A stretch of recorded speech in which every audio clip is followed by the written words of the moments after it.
Right there. Check. Unique. Lam, lam, lam, lam. New Nork. What? Flutes. Syphilis.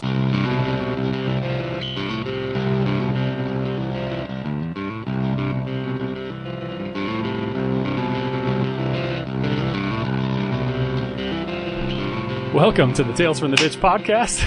You son of a Funky butt loving. funky butt loving. That was before its time, that movie and that insult. Okay. Welcome to Tales from the Ditch podcast. Tonight, we are joined by an old veteran of the ditch. Kind of. I mean, you know, I also grew up close to a ditch and did lots of stupid things in there. Yeah. Yeah, exactly. Nathan said last week, everybody has their ditch. But Mark, you came to our ditch. Yes. Occasionally. Yeah, no, because like I thought you guys were like some of the coolest people in high school, and I was like, man, I need to hang out with these guys. Oh, thanks. Do you prefer Latino, Hispanic, or Irish American? Let's go with all. All of the above? So no, the reason I bring this up, I had a discussion with my friend where some people said, don't use this term. That's, you know, giving in to colonizers. That's a term given to us.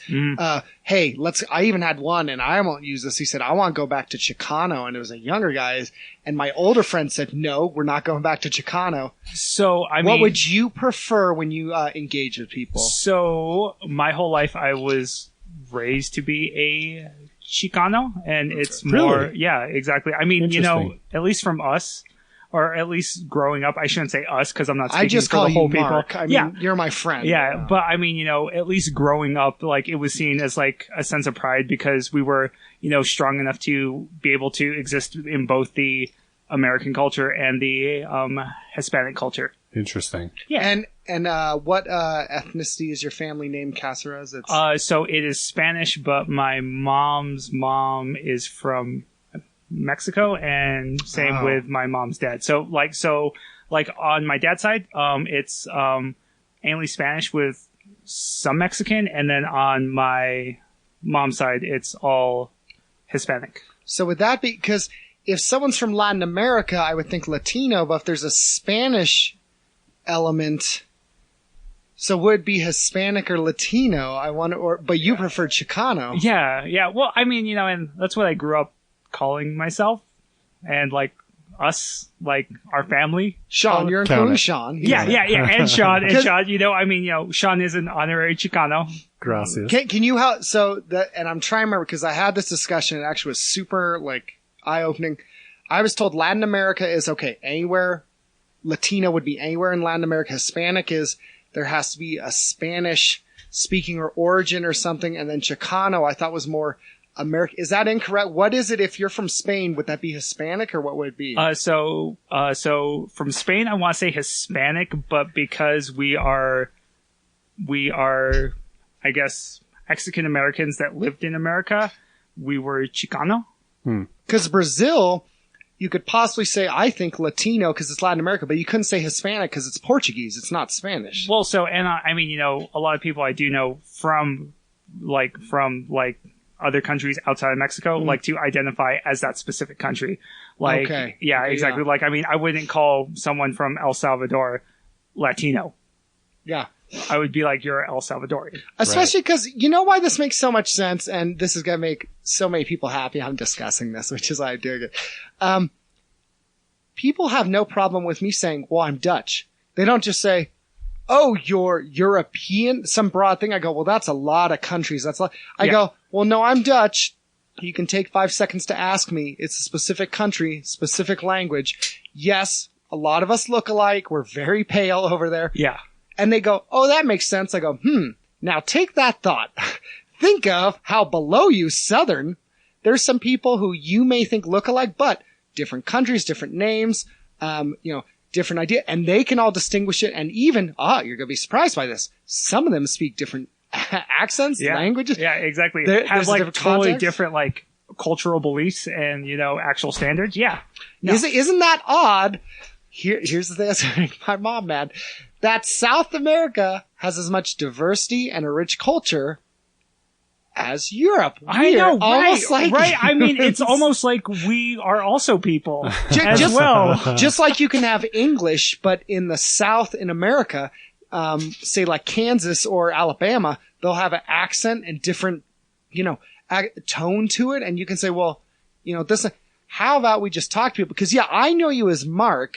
And I know, okay, I believe his family has something either of a Southern American origin or Spanish, over in there and some context there.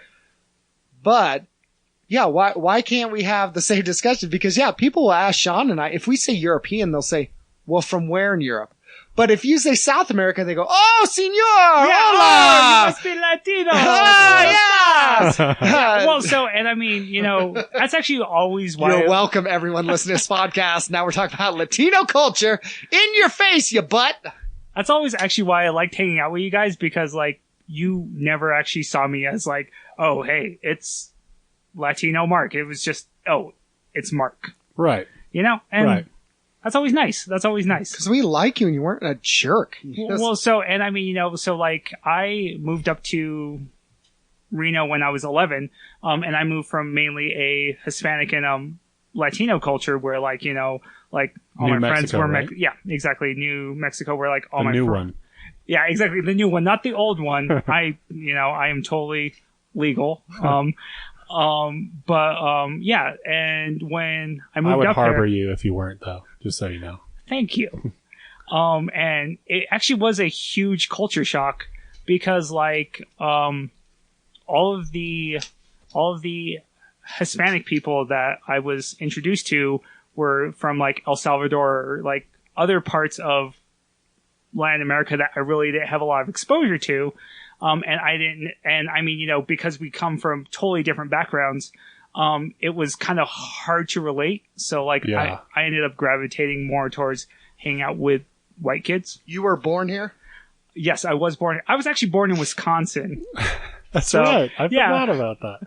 My wife, here's the interesting thing. My wife was born in Germany, lived in Texas, came to Reno, and she was half Korean, half white. So some of the white kids she met went, well, you're not white enough. And some of the Koreans said, oh, you're whitewashed Korean.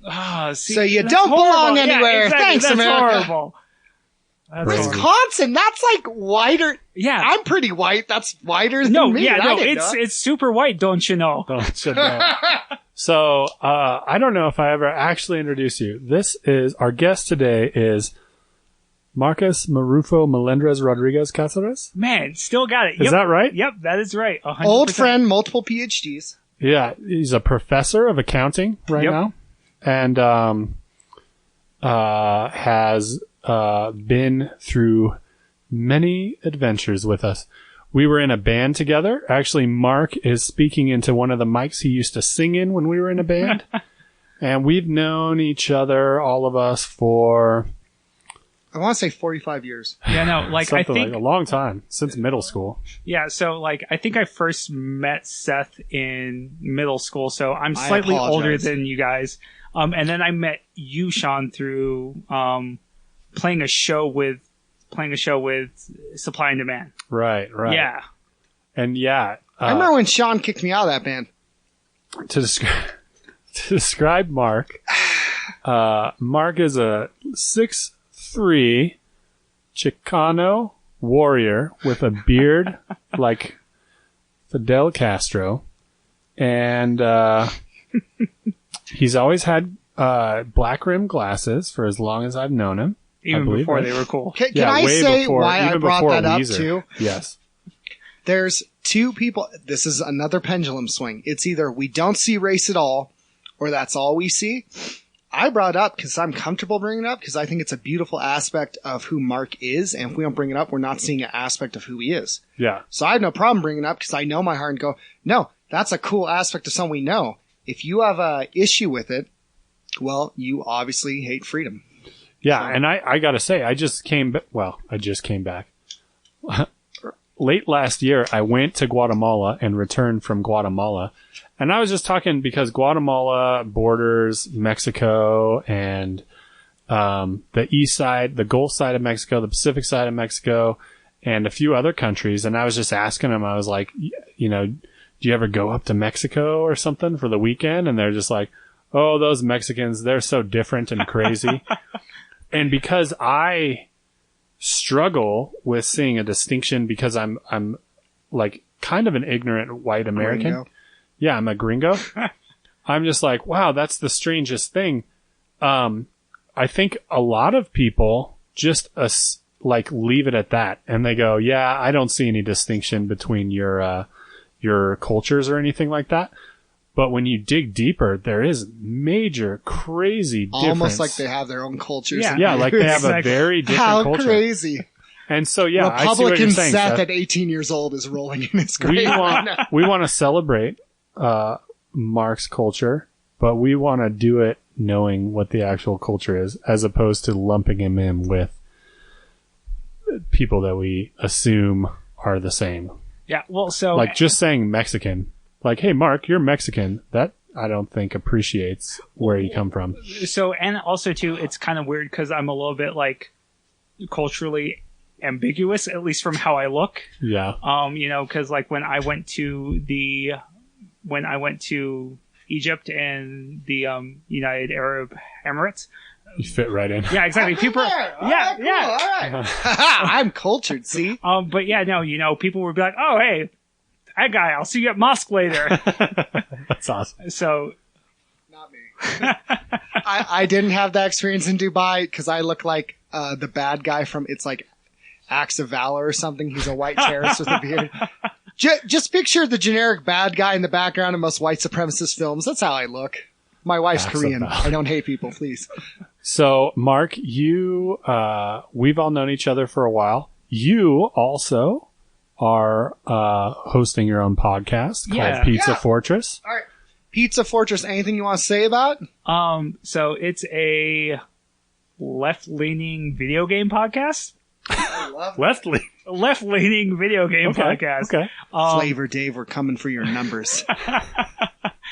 So, and I only say that just because we do talk about like problematic potential issues with like not only the depictions of race and like gender in a lot of games, but we also try to evaluate them on like a higher level of, hey, I'm going to kill 8 Nazis, which is still super fun. I mean, you know, Right, of course. Like, I mean, if you haven't played the new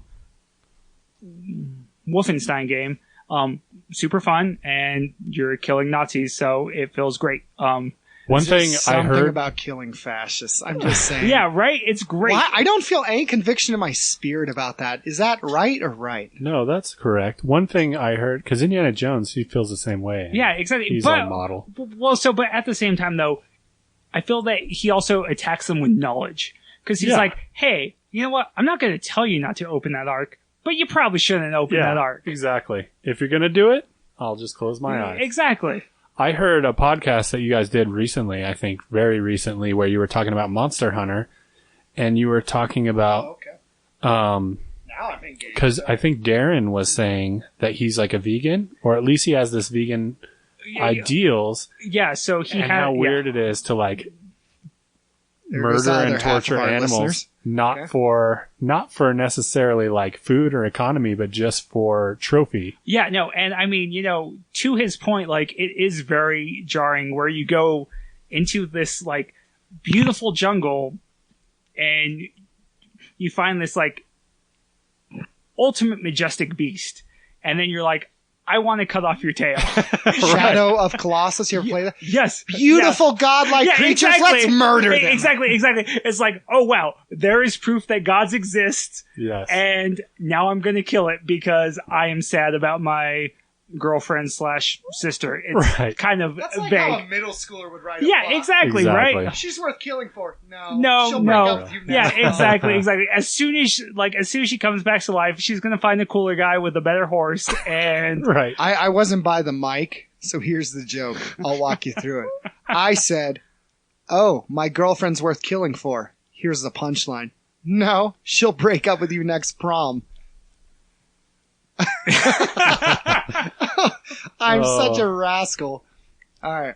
It's getting a little I'm going personal. to zone out for about 20 minutes. Go ahead, Sean. Marq. So I'm trying to think of a tale from the ditch with Mark. We already talked about one. I don't know if you heard it or not, but it was when we were in a cop car together. I have one, but it's not specifically a ditch, but something terrible you and I did that I think's very reprehensible. With Mark? Oh, dude. So like, I was actually thinking about like all the crazy stuff that we did together. If you have a tale from the ditch, Mark, please. No, I do. So, John bachelor party. Yes. So, I remember half of it. Yeah. So, our friend Josh, I already said his last name. So if you could edit that out, that'd be great. Let's say Josh Schrock. No, that's too obvious. Let's say Jay Schrock. Jay Schrock. There you go. So on his bachelor party, we were all drinking and stuff, and we also had Roman candles, and can I always do this. I'm sorry. I do this to Seth. No. Go for I just want to say we were all trying to be white faithful. man interrupting a person of color. What a shock. We were trying to all be faithful church-going Christians. So we were drinking, but we weren't getting drunk. Mm-hmm. Or that was the attempt. I was falling away at that time, I think. Oh, yeah, Seth no. wasn't a Christian. Well, so, and I mean, I also think too that we, like, For part of it, yeah. Yeah. There was this one guy, I forget his name, but he was super into pirates. Yes, he had pirate tattoos everywhere. For some reason we thought it would be cool to have a bottle rocket, I mean, not a bottle rocket war, a Roman candle war. Yes. And I shot it at the guy's face on accident. The pirate guy. Yeah, the pirate guy's face on accident. And Sean's like, hey, that's how you get your eye patch. And he did have to wear an eye patch. At Josh Schrock's wedding, I lit fireworks while I was wearing my, alright, it's not an appropriate term, but it's called a wife beater. Yes. And I remember us driving in a car, but it was a one lane because of construction, and someone was driving on the opposite end, and I threw garbage from McDonald's at their face while we were driving in the car. Oh man, Josh Schrock had a good I run. apologize, Josh. You really are nice. It was a rough time in my life, man. Yeah, no, Josh, like, I also apologize too, because I remember we all jumped in Tahoe before the picture. Before the pictures, yeah. So, like, all your wedding pictures are us being absolute jerks, soaking wet.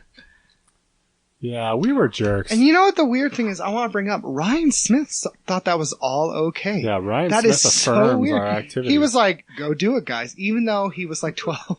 Dude, you know what happened after that? I can slightly remember. I remember being told this the next day because I did indulge in alcohol, unfortunately. Mm-hmm. And I thought, I was like, we were drinking Keystone Light. So I thought we were representing the Keystone crew. I thought we were sure to be fine, but at some point, I think I went past the point of no return, and it was bad. Oh, yeah, exactly. Where you went from, like, Keystone and you kind of hit Moana. Exactly. I was in Wadsworth. And Seth left early because he got angry. I probably had a fight to go to or rob someone. Yeah, I think you were going to get in a fight. Seth's like, I got to fight. Yeah. I'll be back. Oh, I'm out. Wait. What year was his wedding? It was 2000 and it was. I want to say 4 or 5. No, I want to say it was before the crash. I want to say 2006 because I was with a very problematic person at the time. Oh, okay. I wasn't drinking. Not appropriate for Tales from the Ditch. Oh, but all right. So I wasn't drinking. I did leave, I think, to go get in a fight. There was some guy I heard. Oh, he came. This is the text I got. I think he came out of his house. Yeah. I did go to get in a fight. I remember. I'm so sorry, Josh. I really am. After you left, Mark and I were like, we got to get this party started. And we went to Keystone Q and Cushion, rest in peace. And I remember, here's what I remember. I remember getting to the point where we were trying to, oh my gosh. Okay. There's a Wendy's right there. And we found in the Wendy's drive-thru a pavement marker with spray paint in it. Remember? Like where you don't even have to bend down. It's just like handheld. Yeah. And you can spray paint on the ground. I was like, this is Providence. And then we tried to get on the roof. And I remember somebody got mad at us or something. I can't really remember what happened, but it was a bad situation. There's a lot of times where we hung out trying to get on fast food restaurants' roofs. It's very true. Yes. Oh my gosh. When we have Josh on, we'll tell that story. And I don't remember much past that, but I remember the next day going to Q and Cushion because we had an outstanding tab. And I had to go to Q and Cushion, and the guy remembered me from the group trying to get on the roof. And I walked out, and like every car and dumpster and sign around Q and Cushion in that orange pavement marking spray paint said Sean's blank. So like the dumpster said Sean's trash. The car said Sean's car. I'm so sorry if you're out there and you got my name on your property, but you just got to know sometimes it's hard when you're trying to be a Christian and you go too far. Gosh, I'm not even mad. I'm just disappointed, Sean. I have a story and a second story, but I'll tell the one story, and then you can ask Mark legitimate questions, and then I'll just sit in the corner and think about how crippled I am emotionally. It's okay. So this isn't specifically a ditch, but we went to TMCC High School. And if you ever want to get free college, that's the place to go. Yes. Now, these people trusted me to speak in front of the city council. That's where I actually learned public speaking, which later I used for preaching. Oh, the irony. Now, we came back to our school one time, and there was one teacher who never gave up on us. And I've already apologized to her. I don't think Sean has because he doesn't care. Sorry, Lonnie. That doesn't count. So we came back, and she said, hey, guys, cool. Hey, look, we're judging everyone's senior portfolio. Now, here's the thing the audience doesn't know. The senior portfolio is a huge part of your grade. So she said, can you come be on one of the panels and vote and like watch and observe their portfolio to be so necessive? We said, yes. Now, to quote John Mulaney, but here's the thing. We weren't going to. So she said this, and she is such a good teacher. She really does care. She actually got me into like politics. Her and Bob Fulkerson, go figure, a guy who we don't see eye to eye on everything, but he believed like I could do public speaking. He also said like, you should get into politics. So she was a great teacher. And Sean and I said, yes, we will be on this panel, Lonnie, since you've already said her name. And here's the thing. I think we went to Taco Bell instead. I can't remember. But we didn't show up. And then one time later, I think she confronted you and said, where were you? You said you'd go to a panel. Why didn't you show up? And you're like, yeah. And just walked away from this lady who poured her life in the education system and gave us a passing grade despite all the... Do you know at that school, do you know how I passed geometry? Oh, this is going to bother my mom. I was failing geometry, so I told her my parents were dead. I told... This isn't Lonnie, but this is another teacher. At TMCC, I told her my parents had died and that it was distracting me from work. And then when she passed me, she said, your parents aren't dead. I'm like, yeah. Duh. So anyway, we never showed up to the panel, and we ate cheap food that I think gave us diarrhea. And we were okay with it and slept fine that night. But I just want to say that shows, I guess there's a lesson to be learned there. I think what not it to shows, be scumbags. I don't know. I think it shows that it's unfortunate. I'm closing the box, my cigar box, like I'm closing the box on this chapter. You can skate through life and manipulate your way and charm your way through life. And it does work and it does pay off, but it doesn't make it right. No, because if you look at certain politicians, they clearly aren't qualified and they still made it. Mm-hmm. I want to point this out. In the American dream, I have a criminal record, no degree. I make $10 an hour more than my mom who has a bachelor's. I love parts of this country. So, go ahead, Mark. Sean, ask him questions. He's our guest. Don't be uncool. Oh, well, no. So, Seth, I was wondering, is it okay if I tell the story of when we were in a poetry class? I remember this. If not, that's fine.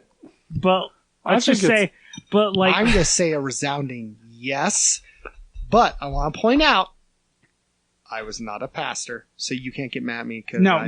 Go ahead, Mark. No. And also, too, it was partially my fault.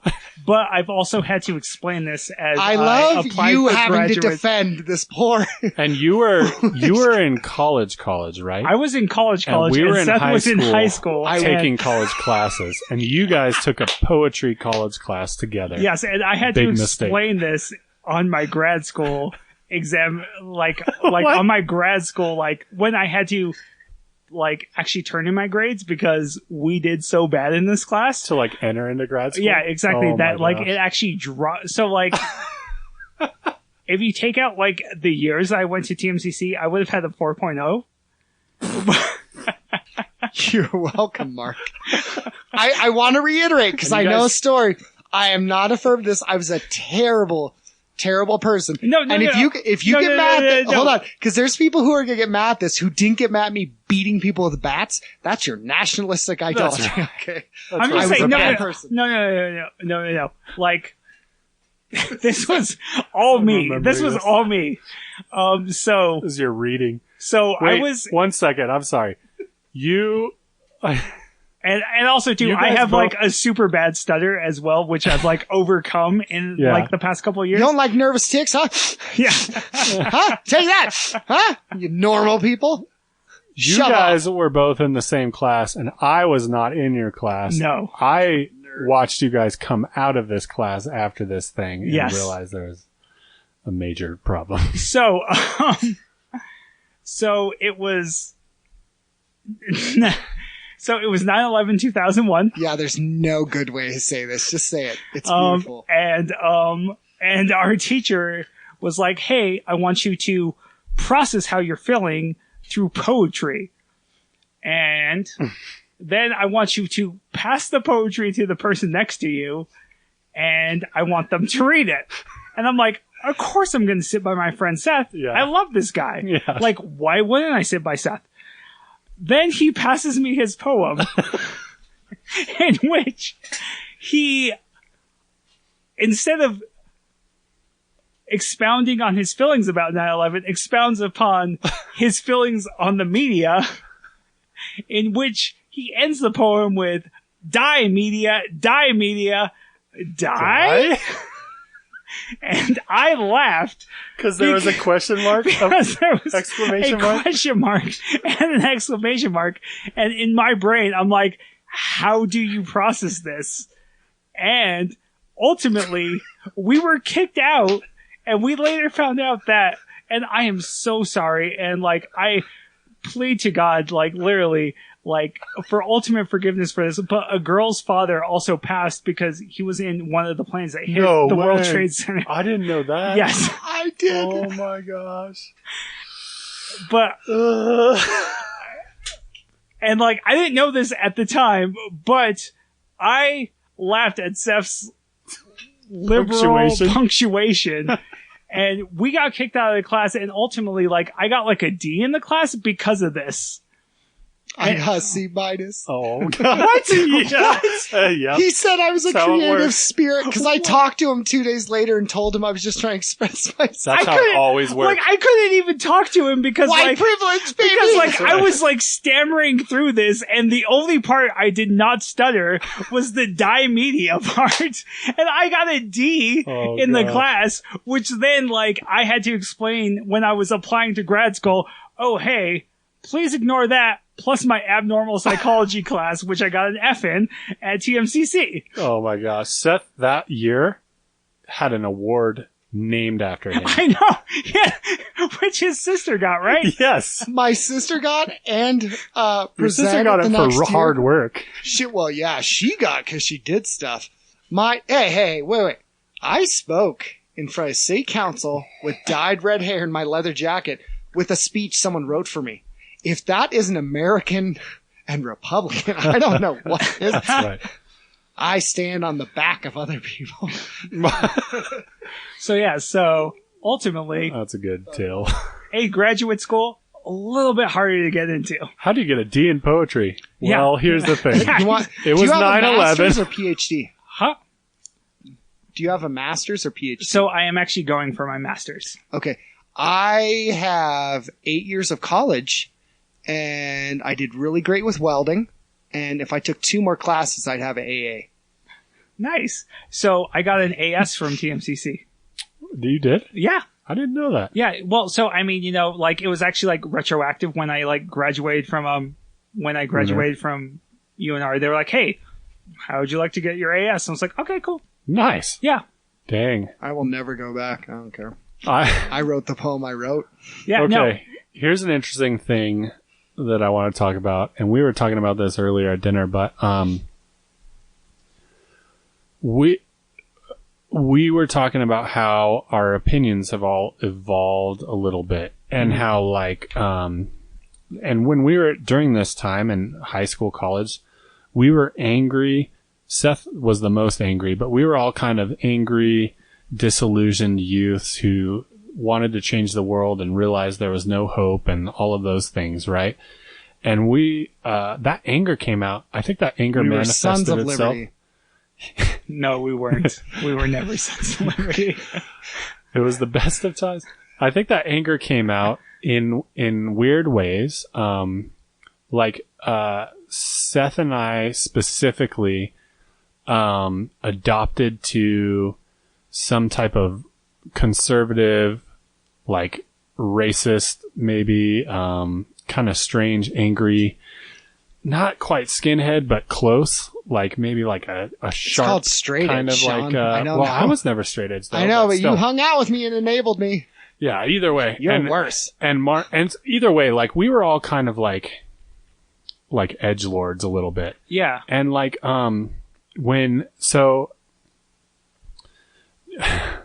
gosh, I'm going in circles here. There's when you play a game, like remember we used to play Halo, and Seth would always win at Hang 'em High Yeah. against like 4 or 5 people, and he would still win with the pistol, and it was super frustrating. Because his eyesight was so good. I know, first thing I ever knew about it. 2020. So Troy, you didn't know, you liar. So Seth had that pistol, and he had that edge, and he was able to use that pistol, and he knew on this level with that pistol nothing could ever beat him. And I was just like, I always used the noob tube because I needed an edge, or Yeah. a sniper rifle. I needed that edge. I couldn't just go to battle in video games with somebody. I needed some kind of edge. Except for Jet Moto, because you always got your way in Jet Moto. That's true. I never wanted that game, and it drives me nuts. My edge was literally, I understood physics. I think I kind of am a rocket science savant. Jet Moto was such a good game. Okay, anyways, and so like that edge that I feel like we all had as teenagers was being very confrontational or controversial or like sometimes like mean. Yeah. You know what I mean? And I think we would all respect that about each other and respect that about ourselves, that we could be meaner or angrier or like more controversial than other people. You know what I mean? That was like our edge in life. Yeah, exactly. And it's like now we're in an age where everything's controversial and everybody's controversial, and it's no longer an edge. Mm-hmm. And I think that spurred us maybe forward to some type of weird, like doubting and maybe second guessing our personal philosophies and ideologies, and also like seeking truth. Yeah. Like genuine, objective, real, certain truth that we could actually stand behind, as opposed to something that we couldn't stand behind, but we just assumed was truth. Oh gosh.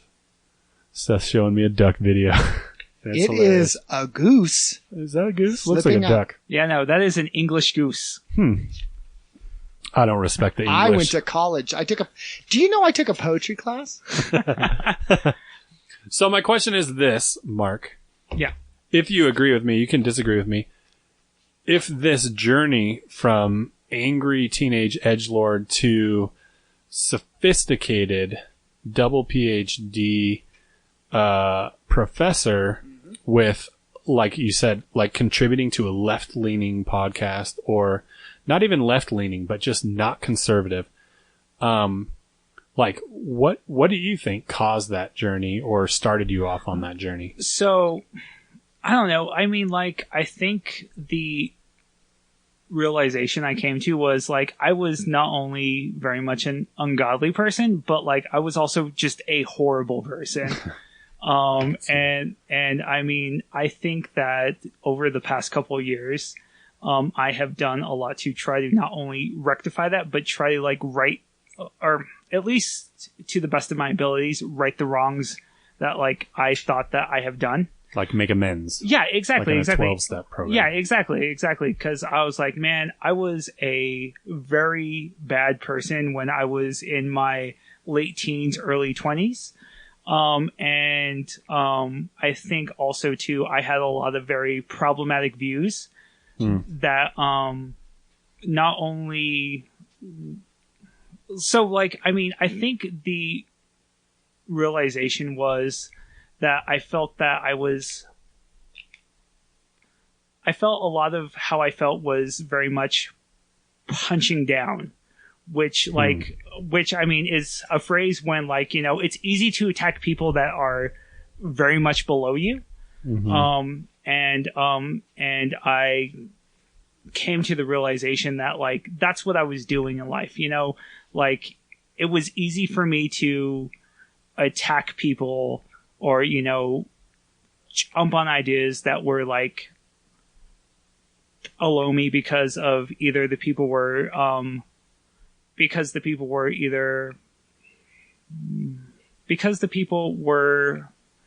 either marginalized, or, you know, not necessarily in like the accepted sphere of culture.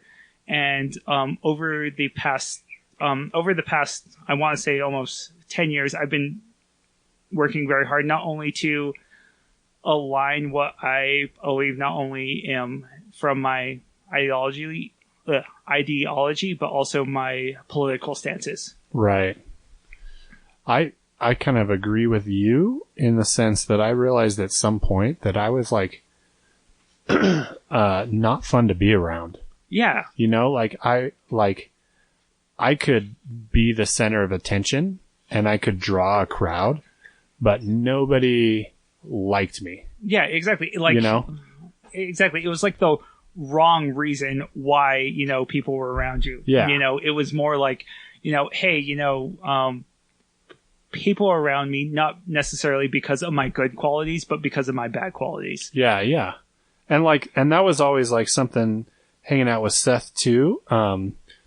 Like everybody would always say, I mean, you remember hearing this, I'm sure. They'd be like, oh, Seth, like he's crazy, or oh, Seth, he always just leaves without saying goodbye at the theater after Star Wars, or oh, Seth, he, like he's bound for prison or something like that. You know what I mean? People would say that about Seth, but they would be drawn to him for that reason.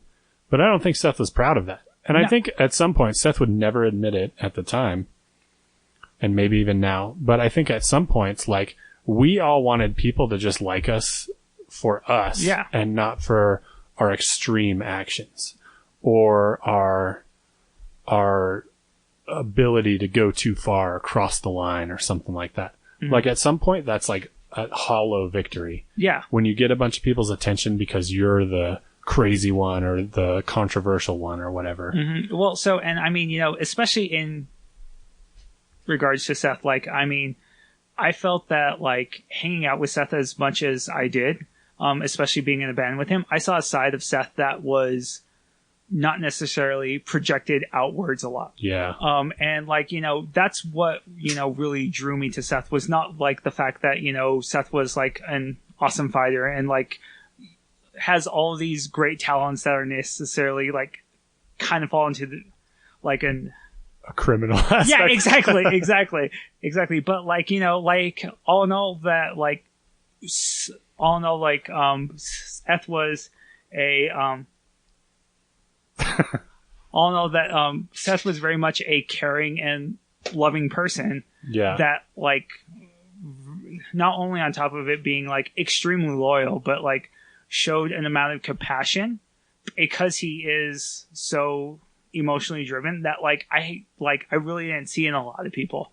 And I mean, you know, that's really why like I liked hanging out with Seth, you know? And I mean, you know, and also too, you know, that's also why I liked hang out with you as well, because like I also felt like you kind of were in the same boat as me, where you were still trying to very much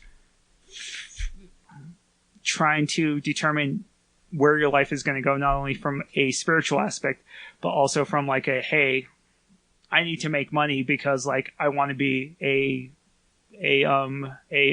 successful adult. Right, right. Marq just affirmed me more than my parents ever have. I just want to point that out. I'm like, that'll do, Marq. That'll do. It's true though, and I think Seth sometimes One would get small punished tear of fire. when he showed that side. All right, and yet you and I have talked about this because I was told over and over growing up, you're too emotional. Right. Crying is for girls. And then when I had friends that come out, I almost felt a shame of like, oh, Yeah. I showed who I am. That's why was the shame. I was showing who I really was, and it shamed me. Do you guys remember we were on a West Coast tour with Active Martyr, and we went to Jordan Valley, Idaho, God. the worst place in the world, second worst. Detroit's worse than Jordan Valley, but not much. And Seth's compassionate and caring and concerned side came out and ended up getting in a fight that came really close to blows. Thank God it didn't, with our bass player at the time, Adam. And it was almost like, and I remember thinking this, I'm like, people give Seth so much crap for being angry and violent and nonchalant about it. But the second he shows true, genuine emotion, like people are all over him for it. And so Seth goes, okay, I'll never be vulnerable again. Yeah. Well, see, and I mean, Yep. Well, see, and I mean, I still actually think back to that and how utterly crappy, like, the comments that were made to Seth. Yeah. Because, like, Seth showed, a part of him that not only is extremely vulnerable, but also it was almost like Seth was like, I care enough about you guys to share this with you. Right. And it was willing to open yeah, up. exactly. And it was used against him in a way that I still feel like ill in my gut when like I think about that. And that was the second part of the tour. The first part was already terrible enough. Yeah. I didn't And then we know went any out for of the this. second Goodness. Yeah, I know. Yeah, it was crazy. And that was, I mean, and I don't blame Adam as much for that as I blame Jordan Valley, because it's just a cesspool. Well, and here's Adam and I, we've talked of it to his defense. So he saw it as Seth is getting mad again. He's flipping out, and I think he felt in his mind like, hey, we're all pissed. We're all struggling. And Seth is getting defensive and sensitive again. But part of the reason I felt Marq hit on the head, I was actually, he said better than I could. Part of the reason I felt freedom to show that side of like, actually, I'm super insecure, super sensitive, defensive stuff, was because I trusted you guys. Yeah. And it was this weird balance where that was right before I left the church. So there's part of me going, well, I'm supposed to act Christian. That was the key. Act Christian. So I can't fight. I can't do anything. But another part of me was like, but I'm raging pissed because I want to get in a fight and I want to do this. So I was kind of stuck between both worlds. It was like, I want to be this punk guy. I want to be this crazy guy, but I'm supposed to be Christian. And I'm not sure why I want to be Christian, but I know that, I believe in God kind of. So I wasn't sure I was in this weird spot, but it really was, one of the things that kicked it off was questioning, even though it was a joke. And I totally get that, questioning if I was, being faithful to a girl I liked at the time. And that set it off where I went, how dare you, who could say that? Because even the joke of it, Yeah. I'll admit it. That's the thing. A lot of people think a lot of these guys who get in fights, oh, they just have this immense confidence. No, a lot of them are insecure and sensitive, and that's why they get in fights. They are quicker than most people get angry or hurt by things. And here's the thing. It's easier to get in a fight than engage in emotional argument. Because emotional argument, I have to talk to you, take what you say and receive it, maybe hurt, maybe feel defensive, maybe feel insecure. Fighting, you can black out and just be mad. Yeah. And just do that. And emotionally engaging with people takes so much more. And that was the thing. I had to finally just be honest and be like, no, I am a defensive person. Oh, no, I'm completely insecure. I worry about what people think. And if it's people I like, especially back then, I was going, no, dude, I want you guys to like me. I want someone to say, like, I'm worth it. And it just, Yeah, it didn't go well, and I was, what was I, 18 at the time, I think? Like, I mean, Something like that. like, I mean, honestly, we were all way too young to be away from our parents, traveling, and like, well, I mean, like, what my, It's true. like, what, like, my Jimmy brother was was like 16, I no, think. he was 15. Oh my gosh, and that's like, crazy. yeah, No, are you serious? yeah, no, and like, And he handled it better than me. Yeah. Let's point that out. and like, it's crazy too, because I remember when we stopped in Reno, I sold my Xbox at the time, so we could get enough money. Halfway through, yeah. Yeah, exactly, to get him over to Canada. Yeah.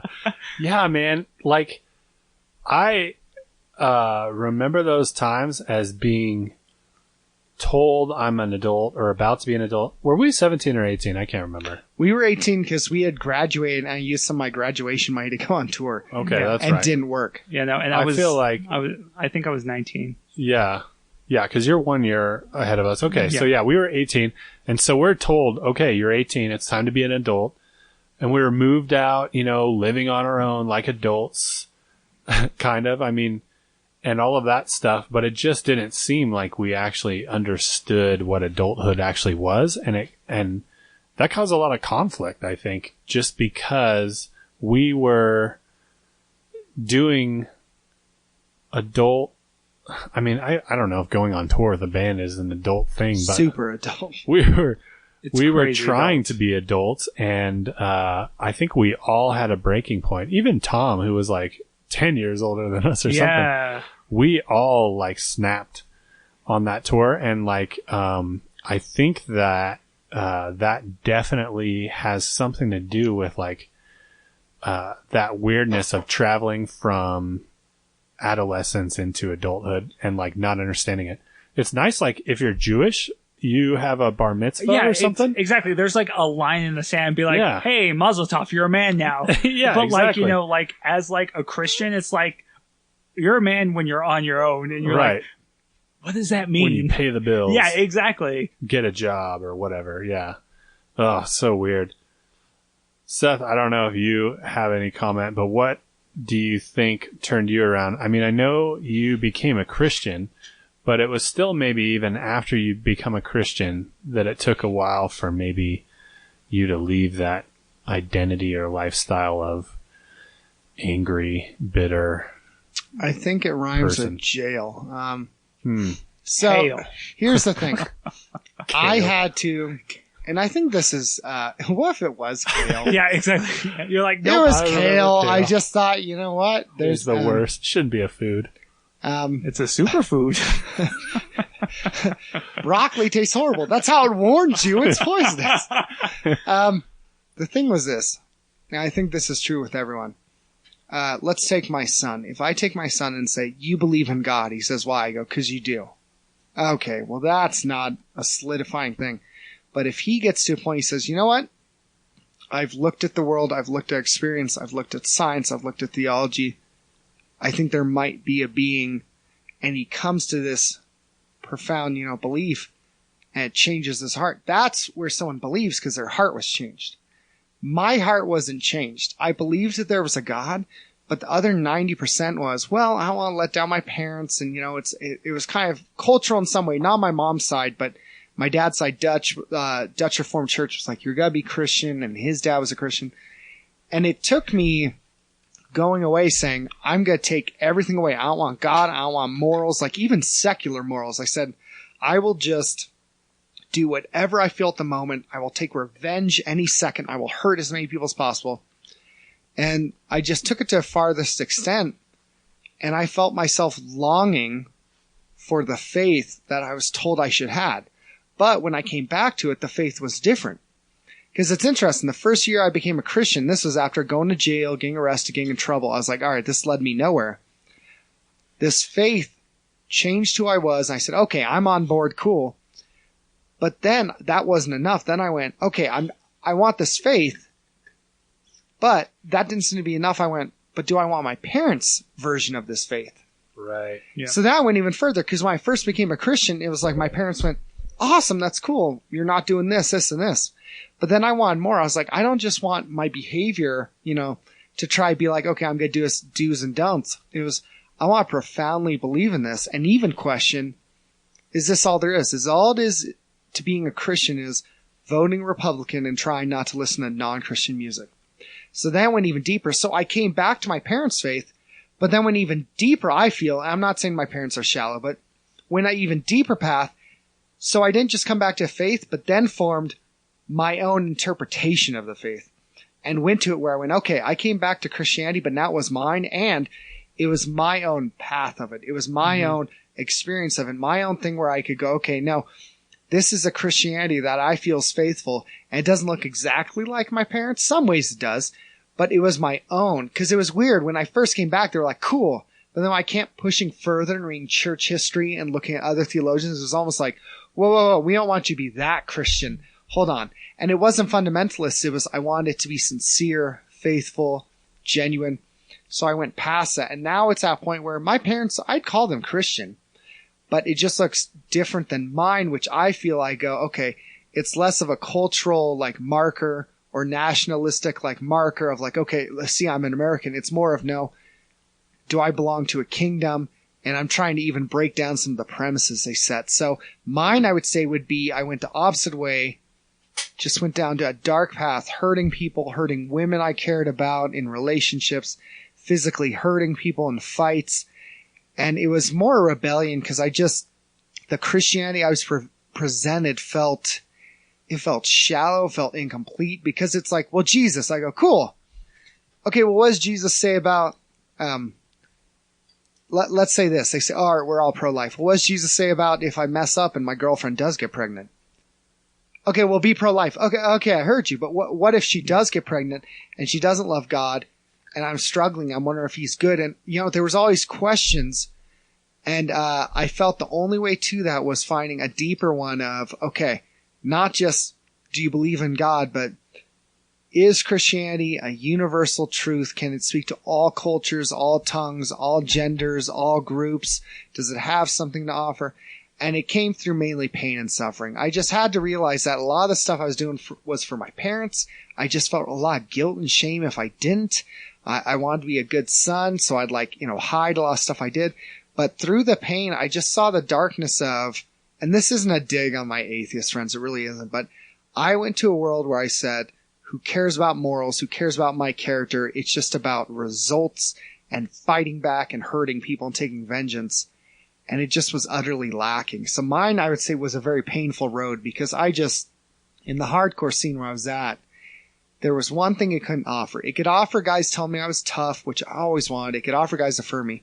It never offered me peace, which at the end of the day, as much as they may struggle with it, it's just, I don't think we fight just to fight. We fight ultimately because, like it said the St. Avengers, he goes, so we can go home. So, we can end the fight.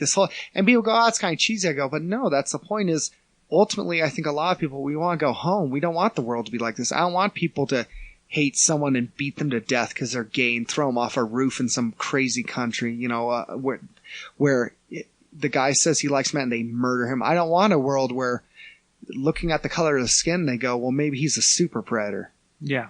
We want a world where we go, yeah, I can fully be affirmed and have dignity and worth and beauty and finally live and go, there's no shadow lurking in the background. And that's the thing I think that called me back was you can fight your whole life, but it didn't give me peace. I wanted to go home and only my faith could offer that. So mine came through pain. And luckily I had friends like Marq and Sean who, I felt like had compassionate hearts, were kind, understanding. I know it's for a fact. I wasn't always a good friend. But when I got out of jail, Sean let me stay with him. And there's a part of me I went, is life only fighting, or is part of life maybe there's things bigger than me? And really this desire that in the soul, in the heart of me, I want a world that's better and I want to go home to that. And me just violence upon violence, it wasn't going to change that. It wasn't going to do it. So that was I don't know, does that answer your question? I think that answers my question perfectly. Okay. I felt the same way after becoming a Christian.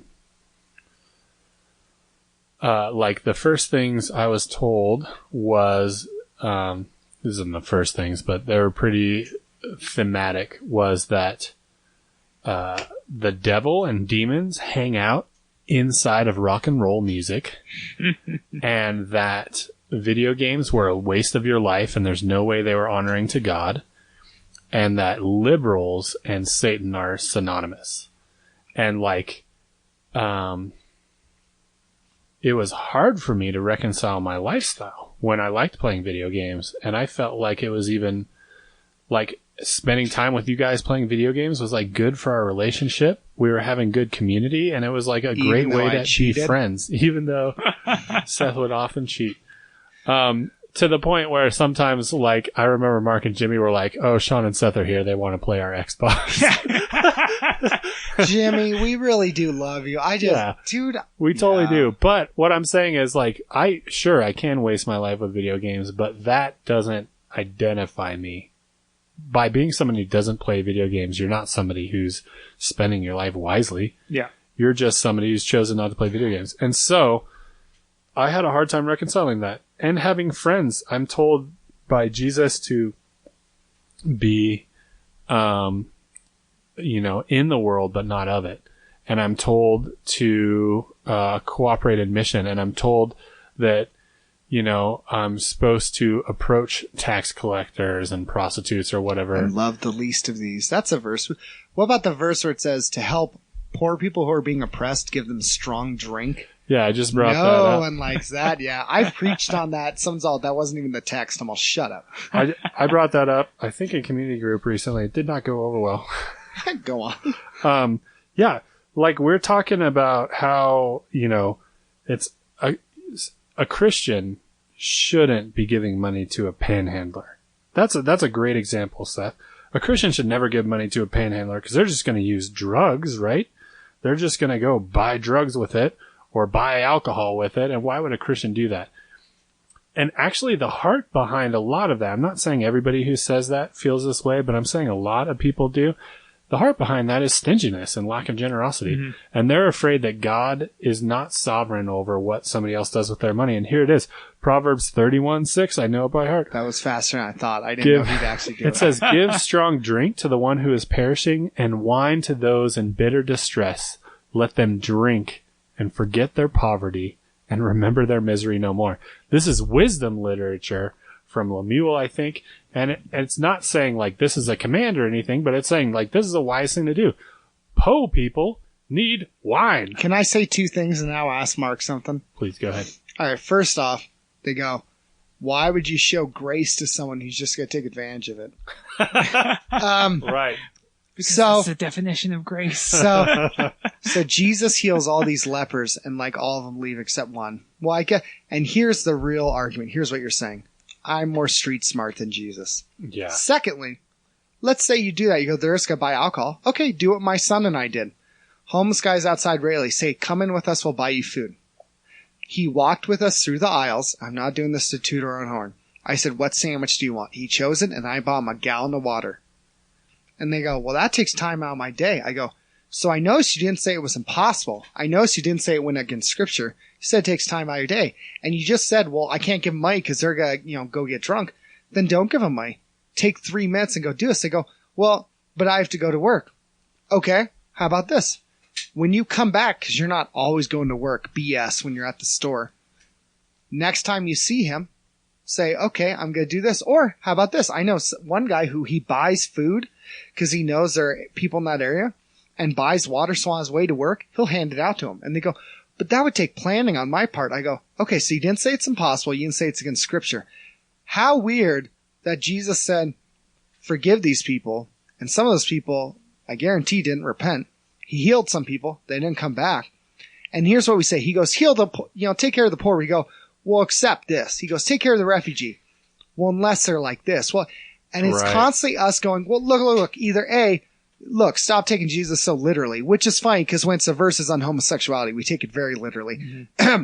Or B, we go, well, yeah, Jesus said that, but if he knew our context, and it's going, okay, so you're saying if Jesus said that, but if he was here today, he'd go, oh, well, I didn't mean, the way I mean, clearly, if you were in this context, I wouldn't do this because that's what the New Testament is all about. Christians' comforts, their rights. That's why they all get slaughtered and raped, because I was concerned.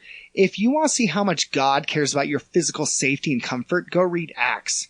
Read some of the church fathers who got butchered and slaughtered. If you want to see how much God cares about your safety, Go read that. All right. Sponsored by Frank Miller. His new book, What Am I Writing About and Why is the Art So Bad? Look at these Miller's new book. chins. Check out some chins. Now, Mark, all right, I want to ask you this question. So, Okay. Predominantly the friends I've had who are, I'm not going to say Spain. I'm going to go with South America. Predominantly culturally, there's a strong influence of Catholicism. Now, some people can say that's from people who conquered or conquistador, different colonization, because sometimes there was this imperialist ethic from different countries where you conquer, and sadly you bring your religion to enforce it on the people. Some Latino communities, there's a Protestant element, but generally, I'm just generalizing, it's more Catholicism. In your family, did you ever feel, and it might have been positive, might have been negative, but did you ever feel pressure like culturally, not just spiritually, I feel like I have to believe in some deity, I have to have some ethic or some Christianized version, because my friends who predominantly were from Mexico, Brazil, I have a friend from El Salvador, they tended to be, there was this Catholic push a little bit of, hey, even if you don't fully believe it, this is us, it's not just spiritual, it's part of who we are. I compare it to, because people sometimes mock this, the Irish culture, where even if you're not really Protestant or Catholic, it's, hey, you're Protestant or Catholic. Did you ever feel any push or anything? And if you did, was it negative? Was it positive? Was all your faith experience bad? Was some of it good, some of it bad? How would you speak in that? So it's actually really funny that you bring this up. So right now, in my extended family, there's a huge fight right now in between the people that have converted over to Christianity and the people that are still Catholic. In fact, it is so bad that my mom has been fighting with her sister for like over. Are you serious? 4 years now. And I mean, they're like on and off again. And it always is like, well, you don't believe in the Virgin Mary. And my mom's like, yeah, that's because I'm not an idolater. Oh, jeez. Yeah. So it is. Your mom could go nail 95 feces to her door. Yeah. So, but especially on my mom's side, of the family, about half of my aunts and uncles are still Catholic and the other half are very hardcore Christians. I think my uncle and my mom are probably the most on fire for Jesus.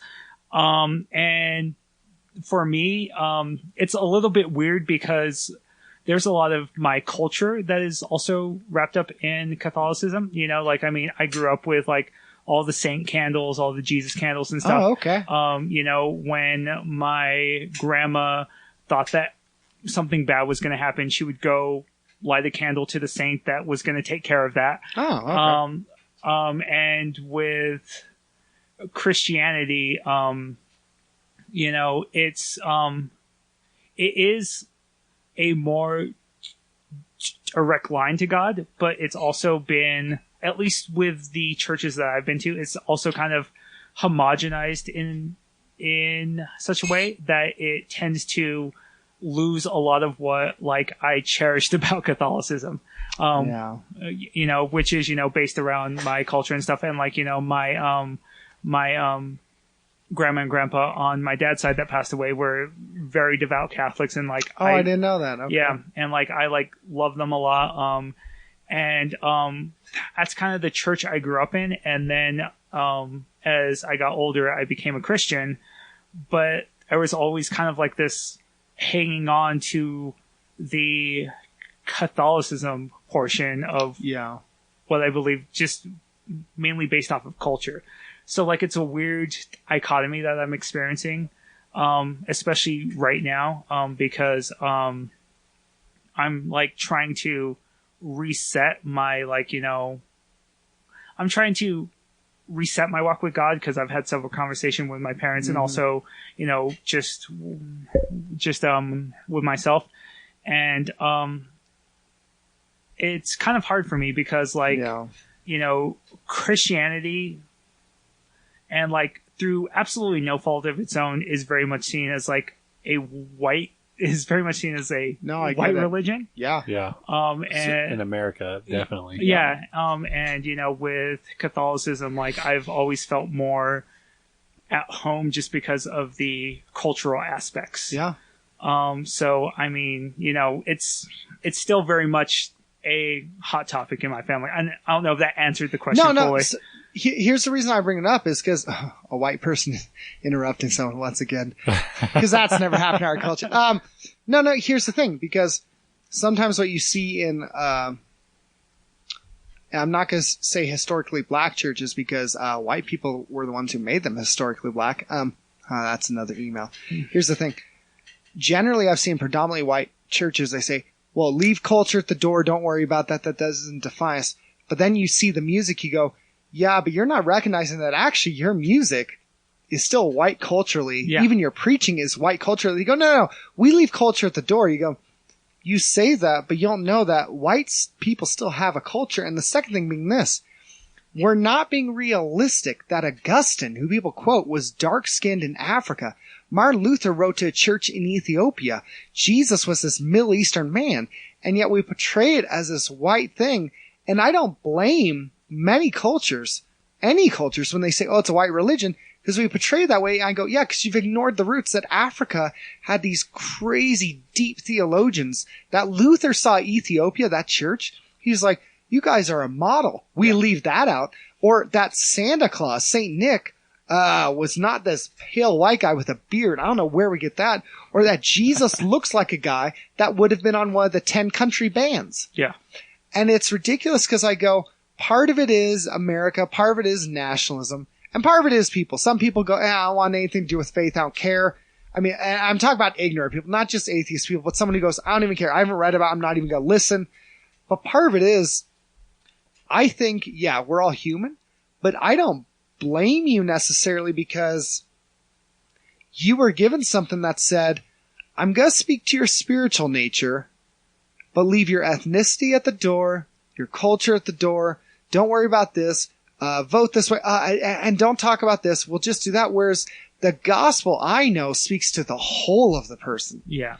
The story of redemption is that the whole of the person is flourishing, redeemed, renewed. And we haven't done that. We've said it basically means this. You stop listening to Eminem and you vote for Mitt Romney. And then a culture says that's lacking. We go, well, what's your problem? No, actually, it's our problem. Yeah. And that's why I wanted to ask you, because it's different all right, this is going to shock some listeners.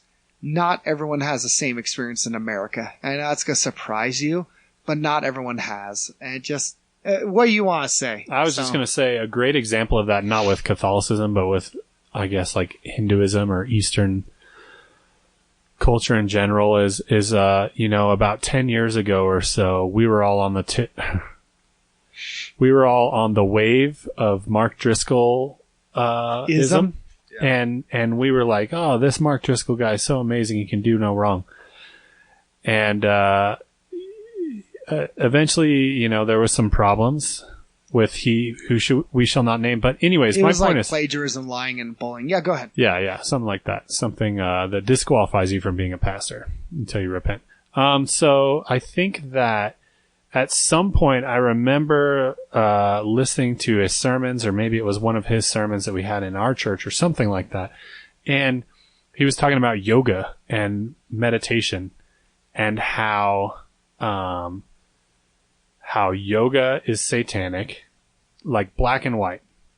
There's no way that you can do yoga without worshiping Satan or something like that. And it was ridiculous because, what were we going to say, Mark? Actually, super funny story. So my mom was like actually really into yoga, and my mom's older and overweight. So I was like, hey, cool, exercise. That's awesome. Like, I'm all for it, and her brother, who's also very much aligned with the whole, Christian ideology. And I think it was probably around this time, called her and said, hey, you can't do yoga anymore. Right. Yeah. Because there's stuff like all the sun poses and stuff. That's straight up, that's straight up worshiping the sun, and you can't do that because that's idolatry. Yeah. And she stopped yoga after. Oh, man. Yeah, that's a very popular Christian identifier, is that you don't do yoga. You can do stretching, But if you call it yoga, then you're I do worshiping Satan. yoga while smoking. And Take that, Mom. here's the thing. And I'm writing down Hillary Clinton on the ballot while I'm smoking doing yoga. When you talk about Huzzah. things from that culture, like, for example, like meditation. When you were to ask Peter or Paul or the guy that brought Paul into his house what meditation was, it's a very Eastern, maybe very something that appears very similar to like what a Hindu meditation would look like. It doesn't mean what we've whitewashed it to mean is like just saying Eat, pray, love. Eat, pray, love, and saying a verse over and over again and thinking about the meanings of it. Like when Paul was meditating and he says he was taken up to the third heaven, I do not think that was him reading Psalms over and over again. He was just writing a blog about the Reformation. He goes, that's good. No, it says he was taken up. And that makes us so uncomfortable in white America. That makes us so nervous because they're all, that's kind of spiritual. You kind of believe that. Totally. And so that's an example of like us destroying a cultural identity because of something that I think was rooted in comfort in America and not necessarily Paul, good when he theology. said he was taking up, he meant, what I really meant was I was just sharing a Jerry Falwell blog. Yeah, Is it, exactly. all right, is it It's Falwell or Falwell? It's Falwell. Is it Falwell or Falwell? I think it's pronounced Farwell. Falwell? Yeah. All right, Falwell blog. No, because I've been trying to find this out. I Googled it, and every answer I got was something mocking him. I went, He this says isn't- Falwell, Falwell. even though So- he spells it wrong. Paul wasn't sharing a Falwell blog because it's garbage. Go ahead, Mark. So, I was going to say though, like, it still astonishes me, right? Because as Christians, we are called to believe not only in the grace of Jesus Christ, but also a divine being that's not only all-knowing, all-seeing throughout all of time, but yet we try to put him in this box that fits right. our ideals. Right. And it's like, I don't know, it's just so counterintuitive to me to say like, hey, listen, there's this all-powerful being that created the universe, that created everything around you, that created existence that was, here before time had actually begun, but yet he needs to fit into our ideal of what it is. Right. He wears Make America Great Again hat. Yep. Nikes. I'm going to say it because you're not, and Sean's irresponsible. So, next 24 hours, all downloads are free. Oh, yeah. Promotional deal. But this is the end of take one or episode. Promotional part deal. one. Go to joelosteenministries.com and use coupon code false teacher. Yeah. Coupon code false teacher. You get a free book. And here's the thing. If you're anonymous, you know what? I want to contextualize this for you. Feel free to send them a virus. So, and also too, I just want to plug, Pureflix, the Christian version of Netflix, where you can see God's Not Dead 1 Is and 2. that real? Yes. You're Yeah, no. no. Are you messing with me? No, I'm serious. not. They did a Basic Instinct on Pureflix. I'm not even kidding. You can watch Basic Instinct edited. How? That's like to be 40 appropriate. minutes missing. It's just butts and never mind. Yeah. Okay. Email us at Sean from talesfromtheditch. talesfromtheditch@gmail.com because he's the one who tells me to say these things. I'm not responsible. And go listen to Pizza Fortress. Search any Yes. podcast directory for Pizza Fortress. FM player, iTunes. Yes, iTunes. I'm sorry, it may be a little bit explicit and also left-leaning, so apologies.